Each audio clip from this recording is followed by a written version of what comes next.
C'est la suite du petit déjeuner de l'actu avec notre invitée ce matin, Corinne Laïc. Bonjour. Merci d'être avec nous. Vous êtes journaliste politique à l'opinion, ancienne directrice des services politiques de l'Express. Et vous avez écrit ce livre, Président cambrioleur, aux éditions Fayard. Ah oui, cambrioleur. Hein? Et bien sûr, vous allez nous expliquer pourquoi. Bah oui, non mais justement, pourquoi ce titre président cambrioleur? Forcément, on met Jacques Dutronc derrière, hein, bien sûr. C'est un peu subliminal. Oui. Bon. Pourquoi ce titre alors d'abord une précision, Emmanuel Macron n'a rien commis d'illégal. Non. Voilà. Ah bah alors ça, je suis sûr qu'il y a des auditeurs qui vont dire Pioche de façon utile. Je ne le dis pas exactement. C'est-à-dire que si c'est un voleur d'idées et d'hommes. Et donc, il pioche en fonction de ses intérêts, de ses convictions aussi, il faut le dire, mais de ses intérêts différemment suivant les moments. Alors, le premier cambriolage qu'il a fait, d'abord, c'est le cambriolage du pouvoir, parce que lui-même dit qu'il est arrivé au pouvoir par effraction. Ouais, on ne l'attendait pas, vu son cursus, on ne l'attendait pas. Après, c'est le cambriolage de la droite et de la gauche. C'est le en même temps. Il prend un peu à droite, il prend un peu à gauche. Voilà. Après, il va chercher sur les terres écolo. Après, il va chercher sur le terrain d'une certaine droite pour traiter les questions, on le voit en ce moment, et ça lui réussit pas toujours, mais de sécurité, etc. Donc c'est quelqu'un qui a un socle de conviction, on ne peut pas le nier, mais sur tous les sujets sur lesquels il n'a pas de conviction, il navigue, et c'est pour ça que, d'où le titre cambrioleur, parce que sa caractéristique principale, c'est que c'est quelqu'un de très mobile. Mais au sens physique du terme. C'est-à-dire, il ne peut pas rester en place. À tel point que lors de sa première conférence de presse avec Angela Merkel, en juin 2017, il ne veut pas être assis derrière un pupitre, comme la chancelière le fait habituellement. Il demande à être debout derrière une petite tribune. Et la chancelière, qui le regarde avec des yeux plutôt affectueux à ce moment-là, accepte. Voilà, donc c'est quelqu'un qui ne peut pas rester en place. Qui est dans l'énergie tout le temps. Qui n'aime pas les chasses gardées. Il dit à son équipe, je n'ai pas de cabinet, je n'ai que des conseillers. Et donc, il va chercher ses conseils à droite, à gauche, dans tous les sens du terme. Il fait appel à des personnalités extérieures et ses conseillers doivent travailler comme ça. C'est vrai que ce n'est jamais été facile de travailler à l'Élysée. Je pense que du temps d'Emmanuel Macron, c'est encore plus difficile. Oui, et puis ce qui est déconcertant, c'est qu'on ne sait pas, enfin, c'est le fameux en même temps. Et là, vous l'illustrez à plusieurs reprises. Je crois qu'il y a une remise de médaille à un moment donné où il dit à quelqu'un, bah oui, non mais tu as tout à fait raison. Et il y a une autre personne juste à côté qui lui dit l'inverse, et il lui dit, tu as tout à fait raison. Oui, alors, disons que ça, on est un peu dans la politique classique. Hein, les politiques ont toujours tendance à donner raison à tout le monde. Mais lui, ce qui est intéressant, c'est qu'il le fait sur un temps extrêmement raccourci. Et il a sédimenté les différentes opinions au cours de sa carrière. Il ne renie jamais rien, il ajoute. Et après, il va chercher dans les tiroirs ce qui lui convient. Et là... C'est quoi? Il dit ce que les gens ont envie d'entendre? Oui, c'est un peu ça. C'est le propre des séducteurs. Hein. C'est-à-dire, il voit très bien que vous allez plutôt être pour un renforcement des moyens de la police. Donc, il va vous dire, ouais, il faut que les policiers, il faut les défendre, etc. Et puis il va vous dire, ouais, non, vous êtes un défenseur des libertés, donc il va, voilà.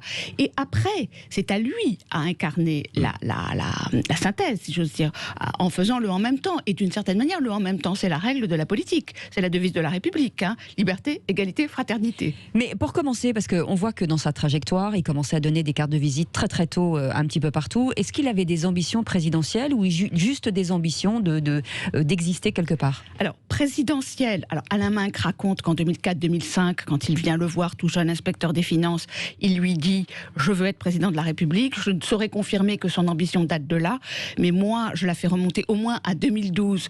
Une ambition très forte, puisque à ce moment-là, je déjeune avec lui, le 2 mai 2012. Il n'est pas encore secrétaire général adjoint de François Hollande, qui n'est pas encore élu. C'est le jour du débat du second tour. Et il me parle d'une manière... C'est-à-dire, il parle de lui comme s'il était un homme politique qui allait se rallier à François Hollande, alors qu'il est un jeune technocrate de 34 ans, qui a fait la campagne, il n'est rien. Et il dit, je ne vais pas aller à l'Élysée pour faire une politique à la papa, je veux combattre les rentes.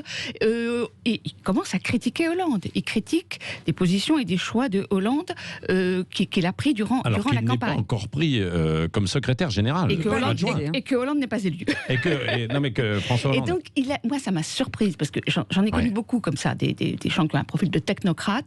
comme lui qui affiche une ambition aussi affirmée, aussi péremptoire presque, si tôt, je n'avais jamais connu ça. Et donc, honnêtement, on sentait à ce moment-là, je ne peux pas vous dire que j'ai deviné qu'il allait être président de la République quand même, ça serait excessif, mais on sent qu'il a une ambition hors du commun dès ce moment-là. Oui. Alors, technocrate, en fait, c'est bien. C'est-à-dire que beaucoup des technocrates pensent avoir toujours raison, etc., face aux politiques. Lui, il a la double facette, c'est-à-dire qu'il a cette vision, il est technocrate, mais en même temps, il est politique, quoi. C'est-à-dire qu'il va appliquer, en fait, ce qu'il est. Alors, c'est vrai qu'il a un profil et un parcours de technocrate, c'est clair, mais c'est quelqu'un qui est très intuitif et qui n'est pas prisonnier d'idées. D'où l'idée du cambrioleur et du type extrêmement mobile. Et on le voit au moment des Gilets jaunes, où lui, spontanément, il a tendance à renoncer très vite à la hausse de la taxe carbone qui met le feu à la France. Et c'est les technocrates, disons, de Matignon qui, eux, freinent. Mais lui, il a comme ça des intuitions. Il passe son temps à regarder les vidéos qui circulent sur les réseaux sociaux. Donc il est en état d'alerte permanent. Par exemple, c'est lui qui va dire à Christophe Castaner qu'il y a une colère qui monte quand il y a cette horrible histoire de la morgue de Rungis où on fait payer les gens. Voilà, donc c'est lui qui alerte Castaner en lui disant il faut faire quelque chose, on ne peut pas laisser ça comme ça. Il est en permanence en alerte. Alors, est-ce que c'est son rôle ? Ça, c'est une autre question. Mais il est en permanence en alerte et de ce fait, il n'a effectivement pas un comportement de technocrate classique. Oui, et puis il y a tous les réseaux, on va en parler dans un instant parce que vous l'évoquez en fait beaucoup aussi dans Président cambrioleur. C'est l'une des plus grandes enquêtes en fait sur Emmanuel Macron et qui se veut très factuelle. Il n'y a pas de parti pris en tant que tel, très factuel et évidemment chacun sera son opinion.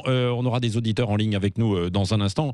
Nous continuons ensemble nous continuons la route du petit déjeuner jusqu'à 10h sur Sud Radio. Absolument. En attendant, il est 9h26. On revient dans un instant. Ne bougez pas. Pour ce livre Président cambrioleur aux éditions Fayard, à lire et absolument avec vos appels 0826 300 300 et on a Amélia qui est avec nous qui nous appelle des Landes. Bonjour Amélia. Bonjour Amélia. Oui, bonjour à vous tous. J'espère que vous allez bien. Écoutez, oui. Ça va. On vous espère heureuse aussi. On vous écoute.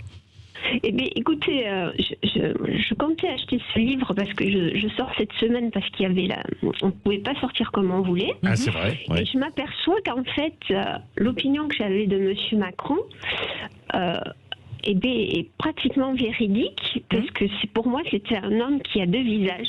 C'est-à-dire celui qui montre au peuple et celui qu'il a dans l'intimité des quatre murs à l'Élysée avec son entourage.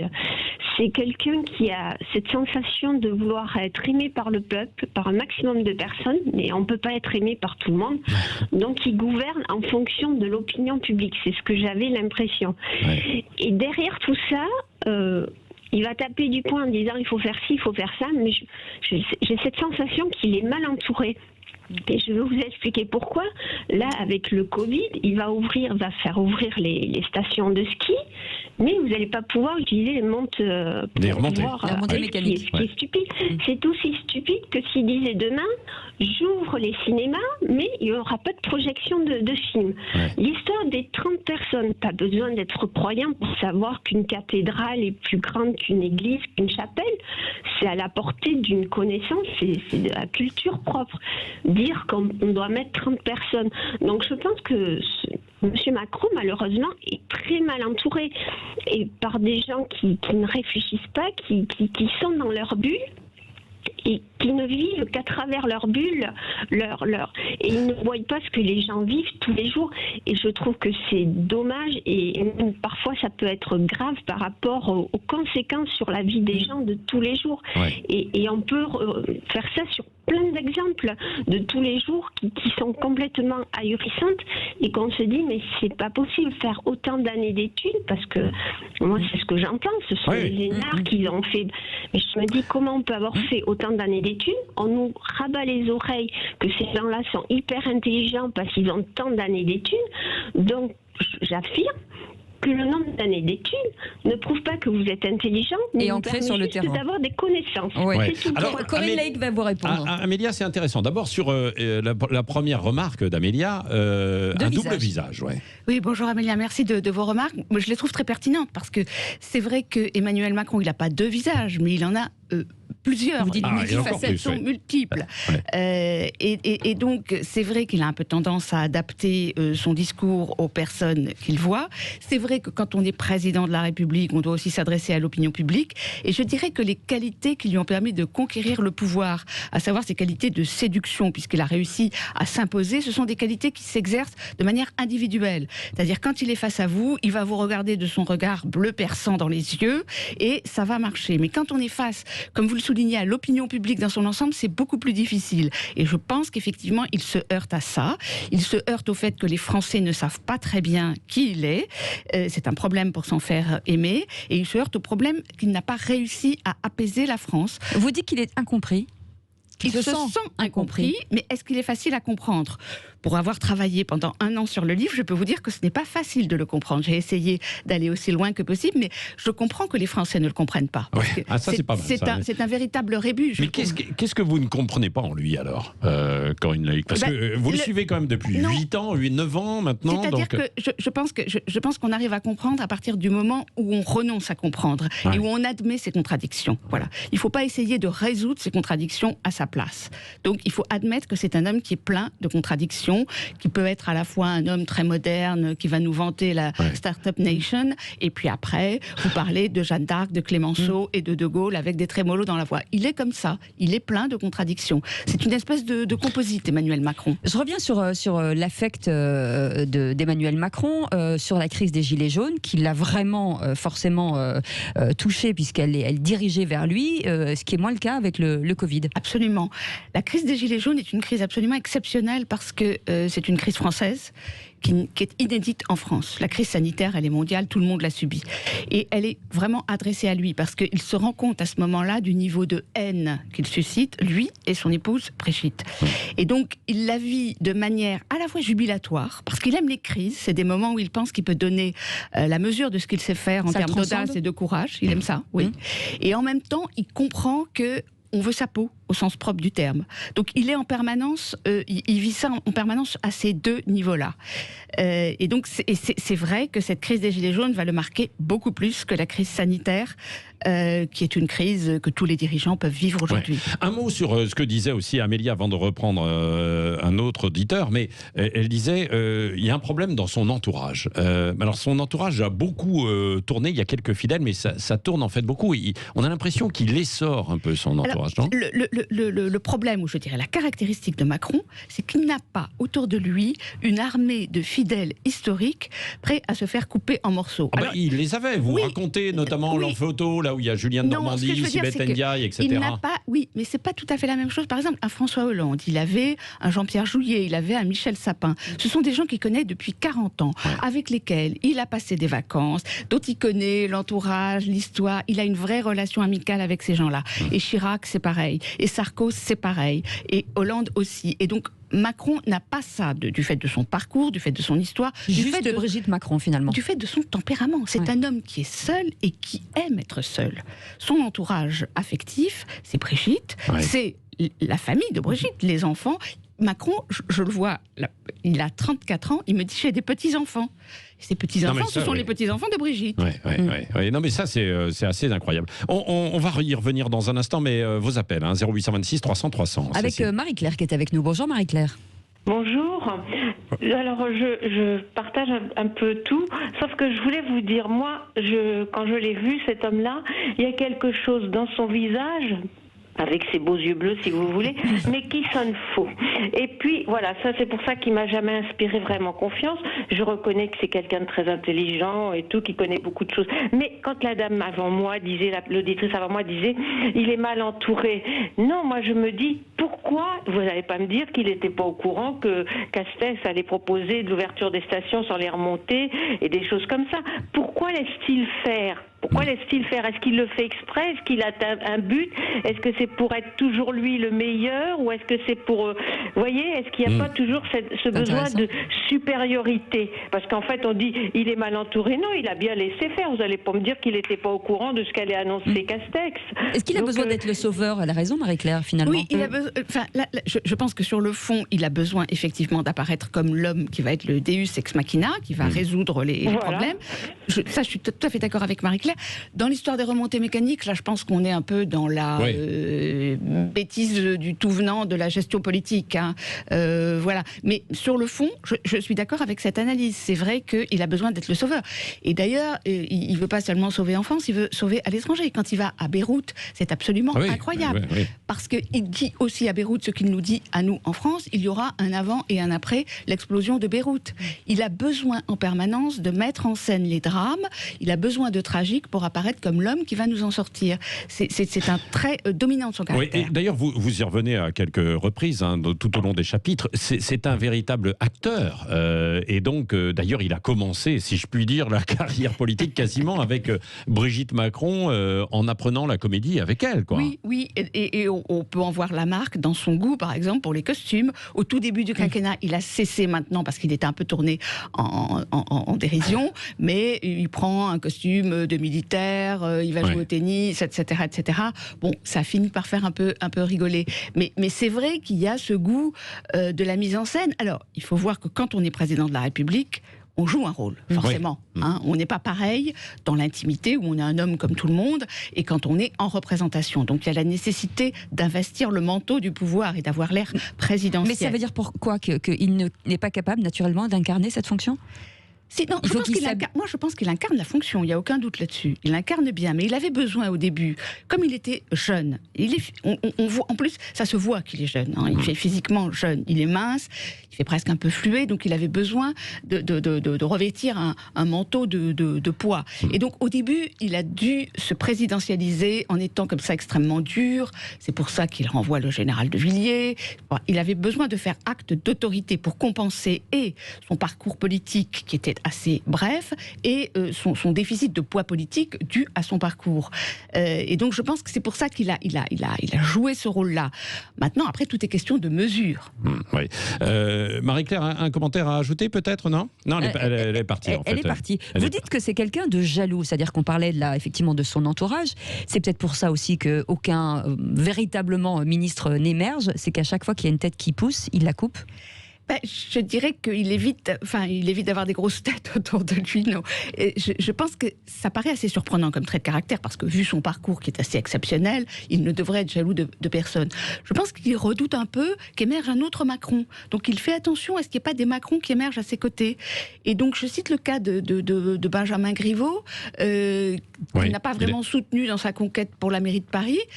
Parce que je pense que ça l'agaçait un peu d'avoir une tête qui pousse à côté de lui. La mairie de Paris, on sait que historiquement, ça peut être un tremplin politique pour aller beaucoup plus haut. C'est l'exemple de Jacques Chirac. Et je pense qu'il y a quelque chose de ça au fond de lui qui fait que, par exemple, il ne cite jamais nommément ses ministres. Il dit le ministre de l'économie, mais il ne dit pas Bruno Le Maire. Il ne vante jamais ou très rarement leur action. Donc, en public, mais quand il a des petits messages, on le voit, il envoie beaucoup de SMS. Alors, il envoie beaucoup de SMS. Il envoie des SMS pour trancher, parce qu'il sert beaucoup de tours d'instances d'appel aux ministres qui ont du mal à obtenir leurs arbitrages.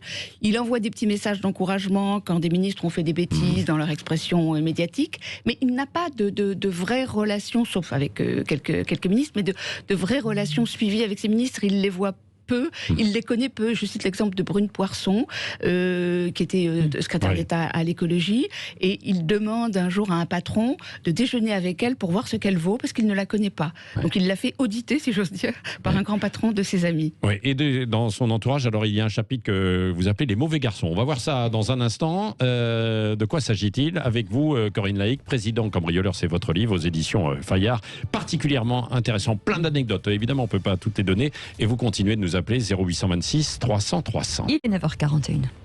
Le Grand Matin Sud Radio 7h10, Patrick Roger. Le Grand Matin Sud Radio 7h10, Patrick Roger, Cécile de Ménibus. Il est 9h44, vous avez jusqu'à 10h pour nous poser des questions, 0826 300 300, ou plutôt poser des questions à Corinne Laïc, qui est journaliste politique à l'Opinion, pour ce livre sur Emmanuel Macron, président cambrioleur, aux éditions Fayard. Merci Corinne Laïc d'être avec nous, avec Daniel qui nous appelle au 0826 300 300. Bonjour Daniel. Bonjour Daniel. Oui, bonjour. Alors oui, comme tous les livres politiques, sont des livres politiques qui survole la réalité. Bon, je comprends Madame Laïc, elle doit mettre un peu de suspense, un peu de mystère, donc on romance un peu la vie de cet homme-là.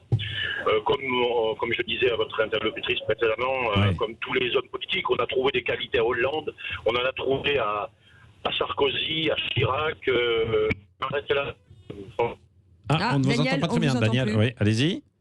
Oui. Vous n'avez pas été censuré, on vous entend plus. Ça a coupé, Daniel, oui. Ça a coupé. Daniel, vous pourrez rappeler, effectivement, on va prendre aussi dans un instant un autre auditeur. Juste pour la transition, Corinne Laïc, alors, oui, vous avez trouvé des qualités, etc. On rappelle que c'est une grande enquête où vous avez vu, et donc d'une part, vous l'avez suivi pendant des années, hein, voilà, un peu à distance, bien sûr, mais vous l'avez connu dès ses débuts, hein, pour les auditeurs qui n'étaient pas là tout à l'heure, dès 2011. Et puis ensuite de ça, vous avez eu beaucoup de confidence d'un tas de alors, son entourage, énormément d'interviews. Je suis journaliste, donc j'ai fait une enquête journalistique. Donc tout est vrai. Et si ça ressemble à un roman, c'est que la vie d'Emmanuel Macron est un roman. Voilà. C'est ça, c'est lui qui fait le roman, c'est pas moi, parce qu'il a quand même une vie, un parcours personnel assez exceptionnel. À 5 ans, il va vivre chez sa grand-mère. À 11 ans, il demandera à être baptisé. À 17 ans, il a rencontré une femme bien plus âgée que lui et il va partir pour fuir le scandale. À 34... Oui, c'est un parcours atypique quand voilà. même. Hein. Et à moins de 40 ans, il est élu président de la République. Donc son histoire est parfaitement romanesque et c'est lui-même qui le dit. Donc il n'y a vraiment rien d'inventé. Et pour faire mon article, vous voyez, c'est la journaliste qui parle. Pour faire mon livre, j'ai rencontré plus de 120 personnes, dont le président de la République et Madame Macron. Et Emmanuel Macron, je le connais depuis 2011. Je l'ai suivi à l'Élysée comme secrétaire général adjoint, puis à Bercy, puis en campagne, puis de nouveau à l'Élysée. Oui, alors sur toutes les histoires, il y en a beaucoup de petites anecdotes, hein, on ne va pas toutes les raconter, mais il y en a une par exemple sur son rapport en fait aux autres et avec les gens qui sont normalement importants. Il y a cet anniversaire de Richard Ferrand. Il est 23h30, boum, il se dit, mince, j'ai oublié de fêter l'anniversaire de Richard Ferrand, et il l'appelle avec Brigitte Macron à 23h30. Hein, et donc là, Ferrand lui répond. Et Ferrand lui dit, t'avais plus qu'une demi-heure pour m'appeler. C'est-à-dire qu'évidemment, il accuse le fait qu'il se prend vraiment au dernier moment pour lui fêter son anniversaire. Et Ferrand a un tempérament un peu bougon. C'est quelqu'un qui est très loyal, très fidèle à Macron et très lucide aussi, je pense. Et il lui dit, écoute, et Macron et Brigitte lui disent, qu'est-ce que tu veux pour ton anniversaire? Il lui dit, mes filles m'ont offert un livre, ça suffit à mon bonheur. Macron insiste, il dit, écoute, emmène-moi, si la France est en finale à la Coupe du Monde, on est le 1er juillet 2018, et la finale, je crois que c'est le 14 juillet, et donc, on ne sait pas encore si la France va être en finale, bien sûr, c'est le suspense, et il dit qu'il aimerait bien aller en Russie en avion avec Macron, et pour lui, c'est un truc énorme, parce qu'il a peur de l'avion, Richard Ferrand, mais il a tellement envie d'assister à la finale si la France se qualifie, qu'il est prêt à prendre l'avion. Et Macron lui dit, oui, bien sûr. Et puis le temps passe, 1 jour, 2 jours, 3 jours, Ferrand relance 1 fois, 2 fois, 3 fois, rien. Et puis Macron finit par lui dire, j'ai décidé de ne pas amener de politique. Ce qui peut se comprendre, parce que pourquoi Ferrand et pas d'autres? Mais il aurait dû lui dire avant, quoi. Donc c'est un drôle de non, mais ça fait partie il est très cash quand même, hein, avec de temps en temps il dit oui, t'as raison, puis avec d'autres il est assez... Absolument, il peut être très dur parfois, absolument. Mais est-ce qu'il a de l'affection? Est-ce que on le sent totalement vide d'affection? Non, il a des affects. D'abord, il a des affects négatifs. C'est-à-dire qu'il est capable de se mettre en colère. Et se mettre en colère, c'est avoir des affects. Mais il a des affects positifs, évidemment, avec son entourage, avec Brigitte Macron et sa famille, et puis avec quelques conseillers. Je pense qu'il a une relation de proximité très forte avec Alexis Collère, le secrétaire général. Mais les affects n'empêchent pas la distance, n'empêchent pas la dureté. Ce que j'explique, c'est qu'il y a une loi, la loi du Macron, c'est-à-dire plus on est proche de lui, plus il est dur et exigeant avec vous. Et il applique ça à ses conseillers. Et plus vous êtes lointain, plus vous occupez un poste modeste, et plus il sera indulgent et sympathique. Olivier est avec nous, 0826 300 300. Olivier de Suresnes. Bonjour Olivier. Oui, bonjour à vous. Bonjour à Corinne. Bonjour. J'ai écouté ce qu'ont dit les précédents intervenants. On est passé par les différents visages Monsieur Macron. On lui a trouvé des excuses par certains auditeurs. Je crois que c'est une dame qui a dit qu'il était mal entouré. Moi, j'essaye de regarder. Alors, Corinne Loïc a eu l'occasion de rentrer un peu dans le sérail, ce que moi, en tant que simple citoyen, je ne connais pas, bien sûr. Et puis, j'ai pas encore eu le temps de découvrir son livre. Mais bon, si on regarde son action politique, c'est quelqu'un qui me semble depuis le début.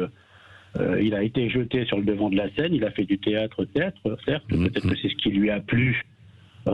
Du coup, en relation avec ce qu'il a connu par le passé, mais il a été jeté sur la scène politique par des gens qui tout simplement représentent une caste, qui souhaitent défendre leur intérêt, comme ça, il en va de même depuis des décennies. Et puis voilà, et puis il applique ce qu'on lui demande de faire, bon peut-être des fois en rechignant, parce qu'il m'a tout l'air d'un point de vue, si on regarde l'aspect psychologique, d'un enfant gâté, dont le peuple ne suit plus, et que le peuple ne suit plus, et que bon, il lui fait bien comprendre quand le peuple a des relents de liberté, parce que sa politique est étouffante. Ça a commencé par le Code du travail. Je remets le contexte politique, parce que bon, c'est bien aussi d'avoir l'aspect psychologique, son entourage, comme l'a vu Corinne Loïc, mais bon, il faut voir aussi au quotidien comment le vivent les Français. Oui, c'est ça. Vous dites quoi, qu'il a du dédain? Il y a un divorce qui s'est opéré depuis les Gilets jaunes, donc c'est allé crescendo avec la réforme du Code du travail, etc. La retraite, les retraites, mais surtout le tournant, ça a été les Gilets jaunes. Je pense qu'il y a un divorce, une rancune consommée qu'il n'arrive pas à éteindre ou qu'il essaye de corriger là sur le coup avec la Covid et la distribution de milliards à foison, mais qui va quand même en majorité toujours en direction de ceux qui l'ont mis au pouvoir. Donc voilà l'analyse que j'en fais. Donc c'est quelque peu narcissique, quelque peu. Corinne Laïc va vous répondre. Il l'a montré à l'égard du peuple depuis le début. Donc, et je pense que c'est pour ça que le peuple, les gens lui en veulent, quoi. L'effet Gilets jaunes a entériné ça, a ancré ça dans le marbre, et je pense qu'il y a une rancune de notre président envers le peuple, quoi, voilà. Et je pense que ça va être difficile pour lui je ne sais pas comment il va faire s'il souhaite se représenter en 2022. Il va se représenter, ça, je pense quand même, mais enfin bon, sait-on jamais. Merci Olivier, restez en ligne avec nous. Corinne Laïc, Non, ce que je voudrais dire à Olivier, c'est que dans mon livre, je ne parle pas uniquement de l'aspect psychologique, mais aussi de la politique qu'il mène, la politique économique, notamment la réforme du Code du travail, la réforme fiscale, la réforme de la SNCF, la lutte contre la pauvreté, les retraites, l'Europe, etc., etc. Donc j'aborde beaucoup les questions de fond et la manière dont il les a traitées. Maintenant, j'entends ce qu'il dit. Je traite aussi du mépris. Moi, je ne pense pas qu'Emmanuel Macron soit méprisant, mais je comprends que son attitude puisse être ressentie comme du mépris. C'est-à-dire il a un sentiment de supériorité. Oui, il a. Et donc voilà. Il est très élitiste, voilà. Donc il pense qu'il a raison, il veut essayer de convaincre les gens, et quand il essaye de les convaincre, on l'a vu parfois avec certaines petites phrases malheureuses, il peut manifester des propos qui sont ressentis comme du mépris. Ça, je le comprends. Oui, mais il est élitiste, mais Patrick en parlait tout à l'heure, il aime quand même les mauvais garçons. Oui, mais il y a des mauvais garçons dans l'élite. Dans l'élite, oui, c'est ça. Alors ce chapitre, d'un mot sur les mauvais garçons, parce que ça intrigue un peu, c'est-à-dire qu'il aime bien parler avec les gens qui ne sont pas forcément de son bord politique. Oui, ou des gens qui ont des vies un peu brisées, des gens qui sont un peu à la marge. Par exemple, Maradona vient de mourir, et il a fait un communiqué dans lequel il dit il le dit pas comme ça, mais il marque sa préférence pour Maradona par rapport à Pelé. Donc, il est discuté pour savoir lequel des deux est le meilleur joueur du monde. Et lui, il a une préférence pour Maradona parce que Maradona a une vie en ligne brisée, c'est le moins qu'on puisse dire. Et donc, il aime bien les gens qui ont des parcours heurtés. Il aime bien des gens qui sont arrivés par leur mérite. C'est pour ça qu'il aimait bien Benalla, parce que Benalla, c'était quelqu'un qui était arrivé à un endroit où il n'aurait jamais dû se retrouver. Il aime bien quelqu'un comme Philippe de Villiers, qui est un petit peu sulfureux, mais qui est par ailleurs quelqu'un d'intelligent et de cultivé. Il aime bien les gens de Valeurs Actuelles. Il aime bien les gens de la marge. Il est fasciné par ça. Oui. On a retrouvé Daniel, il nous reste 2 minutes. Oui. Daniel, on vous a récupéré. On vous a récupéré. Allez-y, il reste 2 minutes, oui, Daniel. Je voulais ménager le suspense. C'est bien fait, bravo. Vous m'entendez ? Oui, on vous entend. Allez-y rapidement parce qu'il nous reste que 2 minutes. Votre bouche. Oui, mais moi je vous entends parfaitement, c'est bizarre. Ouais. Je disais, quand j'ai été coupé, que cet homme-là n'a aucune colonne vertébrale idéologique, donc on ne peut rien attendre de lui. Madame Laïc fait un portrait assez positif en disant qu'il est cambrioleur, ça rappelle comment Arsène Lupin. Et Arsène Lupin, il y a un côté positif. Mais chez Emmanuel Macron, je vous rappelle quand même, c'est un homme qui a dit qu'il ne connaissait pas la culture française, que la France avait commis des crimes contre l'humanité. Comment voulez-vous que cet homme-là incarne l'État, incarne la présidence ? Il est venu pour accomplir une mission que lui ont donnée tous les gens qui l'ont mis en place par le biais des journaux, avec des portraits extrêmement flatteurs, tout ce qu'il n'est pas. Et en plus, le problème, c'est qu'on a un enfant. C'est un enfant.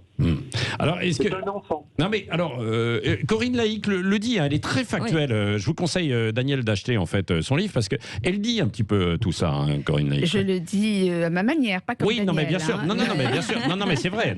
De façon factuelle. Mais à partir de mon livre, chacun peut interpréter selon ses opinions et surtout selon ce qu'il ressent. Il n'y a pas de prise de position dans ce livre. Non, j'essaye de donner les mille et une facettes du président, qui sont très diverses, qui sont très contradictoires. J'entends parfaitement ce que dit Daniel. La question de la colonne vertébrale, c'est une vraie question. La colonne vertébrale de Macron, c'est l'audace, c'est l'action, c'est la mobilité. Donc du coup, c'est inquiétant parce qu'effectivement, il peut passer d'une position à une autre. Voilà, merci beaucoup, Corinne Laïc, donc président. Ça va vous coller, évidemment, avec ce titre. Merci. Bon, du coup, ça fait partie aussi des bons moments d'écouter ce morceau, tout en lisant, pourquoi pas, ce livre. Une fascinante enquête sur Emmanuel Macron. C'est aux éditions Fayard, chose vue. Moi, j'en ai lu beaucoup de livres, en fait, autour d'Emmanuel Macron. Et là, on apprend toujours énormément de choses. Il y a beaucoup de choses. En tout cas, ça se lit assez vite. Merci d'avoir été avec nous, Corinne Laïc. Merci à vous. À mettre sous le sapin, vous le savez. Et puis merci bien sûr à tous nos auditeurs. Pour ceux qui ont un sapin, parce qu'il y en a qui veulent plus de sapin maintenant en fait.